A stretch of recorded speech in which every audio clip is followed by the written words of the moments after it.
शेतकऱ्यांच्या न्याय हक्कासाठी अन्नत्याग उपोषणाला बसलेले प्रहार जनशक्ती पक्षाचे आमदार बच्चू कडू यांची तब्येत दिवसेंदिवस ढासळत चालली आहे। मात्र दुर्दैव म्हणजे राज्य सरकारकडून अजूनही कोणतीही ठोस कृती वा निर्णय घेण्यात आलेला नाही। बच्चू कडू यांच्या मागण्या शेतकऱ्यांच्या जिव्हाळ्याच्या आहेत। कर्जमाफीसह तब्बल 17 मागण्या त्यांनी सरकार समोर ठेवल्या आहेत, परंतु सरकारकडून केवळ आश्वासनाची खैरात केली जात आहे। सरकारची कृती मात्र शून्य आहे। सरकारचं मौन म्हणजे संवेदनशीलतेचा मृत्यू झालेला आहे। एकीकडे लोकप्रतिनिधी म्हणून आपल्या शरीराची पर्वा न करता बच्चू कडू उपोषण करतायत, तर दुसरीकडे सत्ताधारी नेते वातानुकूलित दालनात बसून राजकारणात रमले आहेत। हे चित्र सरकारच्या संवेदनशीलतेचं प्रतीक आहे। राज्य सरकारने मागील काही वर्षात शेतकऱ्यांच्या कर्जमाफीबाबत वेगवेगळ्या घोषणा केल्या, परंतु त्या केवळ बातम्यापुरत्या मर्यादित राहिल्या।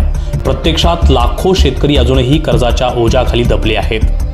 बच्चू कडू यांनी या गंभीर प्रश्नावर आवाज उठवला, पण सरकार त्यांच्याच मागण्यांकडे कानाडोळा करत आहे। जर एक लोकप्रतिनिधी उपोषणावर बसूनही सरकारला हलवू शकत नसेल, तर सामान्य जनतेला न्याय कसा मिळेल हा प्रश्न आता प्रत्येक शेतकऱ्याच्या मनात निर्माण झाला आहे।